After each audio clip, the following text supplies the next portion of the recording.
Assalamualaikum warahmatullahi wabarakatuh. My name is Muhammad Nabil Fatahillah. My name is 2023-32125 and I'm from System Information from B class.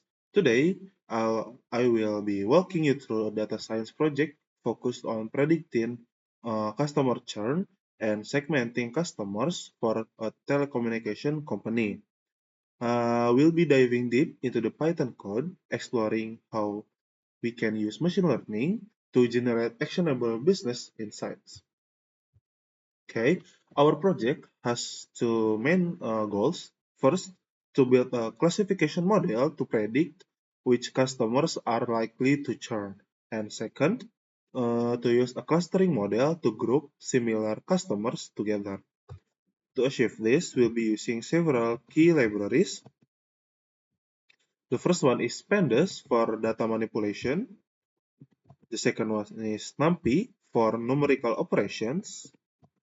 And then the third is Matplotlib and Seaborn for visualization.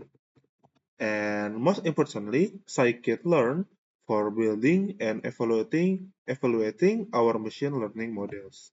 So for the scikit-learn libraries, we use a lot of things. So the first one is the model selection for the train and test split. And then for the pre-processing, I use label encoder, standard scalar, and one-hot encoder. And then for the decision tree, I use decision tree classifier and plot tree.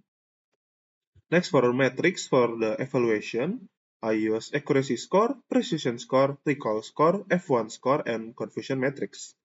Next, for the clustering, I use k-means. Next is another matrix, which is for the clustering evaluation, Davis Boolean score, and silhouette score. And then I use compose to column transformer. And finally, I use pipeline to make it easier for me to process the data. I use pipeline. Okay, let's start with our first goal, which is predicting churn. I've chosen a decision tree classifier for this task because of its high interpretability, but before we can build the model, we need to prepare our data. So, the first thing that we will do is data loading and pre-processing. First, we load our dataset using pandas right here. A quick df.head will show us the structure from here. So this is the overall data structure. Okay. Next comes pre-processing. So the column total charges column was read as an object and had missing values. So we convert it to a numeric type, coercing errors to NaN or not a number, and then simply drop those few missing ones.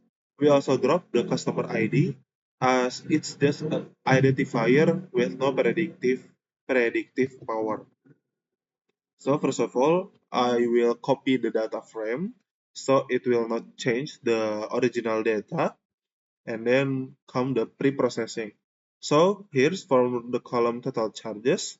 I change it to a number because it has some missing values or null values, and then I simply drop it, and then I will also drop this class, which is customer ID, because it has no predictive power.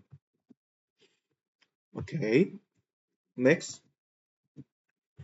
is feature engineering and then pipeline. So, machine learning models require numerical input, and we need to handle our categorical and numerical features differently.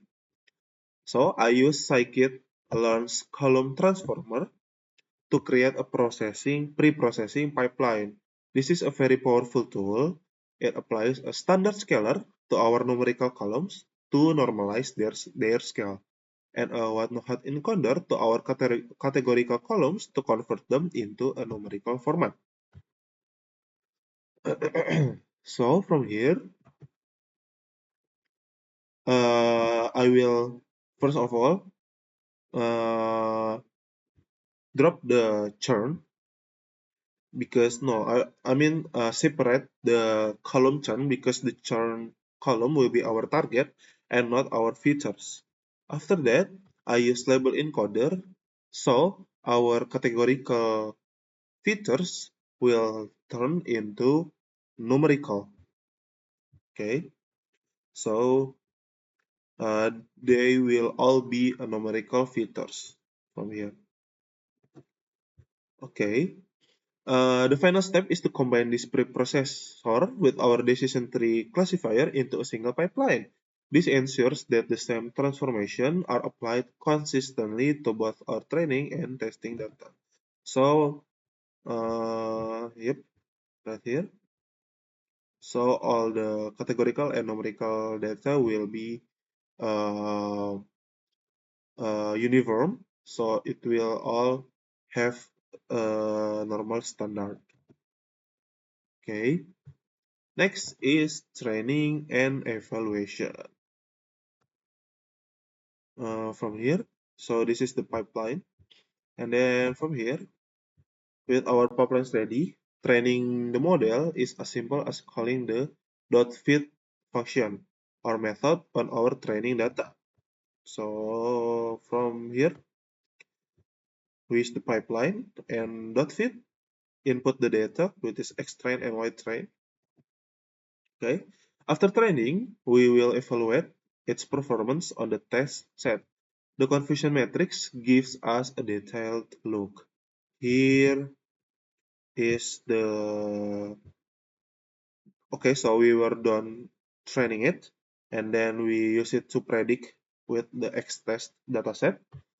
After that, we visualize it using Matplotlib and make, which is right here. Yep. So we make the visualization of confusion matrix to evaluate our testing data. So right here is the confusion matrix. Okay. Here we can see the model correctly identified 1,246 non-churners, which is true negatives, and 252 churners, or the true positive. Here is the true negative, and here is the true positive.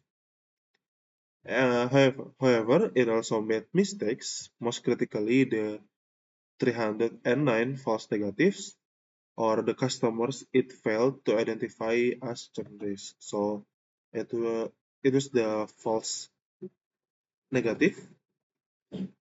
Okay.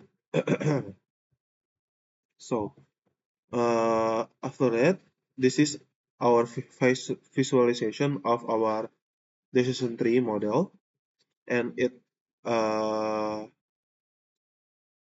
it what is it like, we compress it to only top 3 levels because it has a lot of data, so it is impossible to visualize all of the levels. So this is the most important what is it features, which is the contract. If it's month to month, then it will divide it to possibilities or to categories. So this is all the 3 top levels, all the 3 top features that we are, you know, affecting all those churns or no churn. So that's it for our classification algorithm. Next, let's go to our second goal, which is customer segmentation using clustering with K-means. So here we are not predicting an outcome. Instead, we are looking for natural groupings within our data based on customer behavior. So first of all, uh, again we go to pre-processing. Okay, where this is the evaluation of the classification. It has kind of good performance, kind of good score. So next is the pre-processing of our clustering model. For clustering, I select features that represent customer value and loyalty. First is tenure, second is monthly charges, and three, total charges. It is crucial to scale this data using standard scaler so that no single feature disproportionately influence the clustering. Okay, so this is the clustering. I choose 3 columns and then drop the null or empty values and then use the standard scaler. Okay, after that, okay, so a key parameter for k-means is k, alias the number of clusters. We determine the optimal k using the elbow method. We run k-means for a range of k values and plot the inertia, and then the elbow or the curve where the rate of decrease slows down suggests the best k. So in our case, the elbow is clearly at k3. So this is the elbow method visualization. And for our case, this is the best cluster number for our data or for our model. So I will use 3 clusters for this model. Okay, so the optimal k is 3. Okay, now we go to training and visualization. With k equals 3, we train our k-means model, and then the fit.predict method conveniently returns the cluster label for each customer. So, yeah, here is the training using the k-means. And then for the cluster labels, we use the fit predict, so it will return the cluster labels to us. Okay, so it has done the training. Next is the visualization. So I use scatter plot of tenure versus monthly charges. And then we see 3 distinct groups. Okay, this is the clustering or the k-means visualization. So there is 3 cluster or 3 groups. First is purple. So I specify it as cluster 0 or the low spender customers. So they intend to spend very low to very low money versus the 2 other clusters. The next cluster is cluster 1 or the yellow cluster. So this cluster is the high spending customers but low tenure. So this cluster is at a high risk of doing a churn. So the yellow cluster is our big or most risk customers because they intend to, do not subscribe anymore to our service, to the company service. So they intend to stop the service before a long time. And then the final cluster is the cluster 2, the high spending and high tenure customers, our loyal or VIP segment. And this is the evaluation.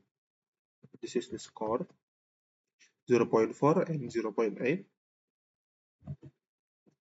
Okay, in conclusion, through this code-driven approach, we've achieved 2 things: our decision tree model, while having room for improvement, of course, it provides a solid baseline for identifying at-risk customers.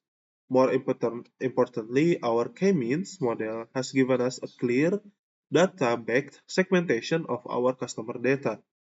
and of our customer base. This allows business to move from a one-size-fits-all approach to targeted strategies, focus retention efforts on the high-risk yellow cluster, and nurture the VIP teal cluster with loyalty programs. This is a prime example of how rating code can directly translate into strategic business value. Thank you. My name is Muhammad Nabil Fatahillah. Wassalamualaikum warahmatullahi wabarakatuh.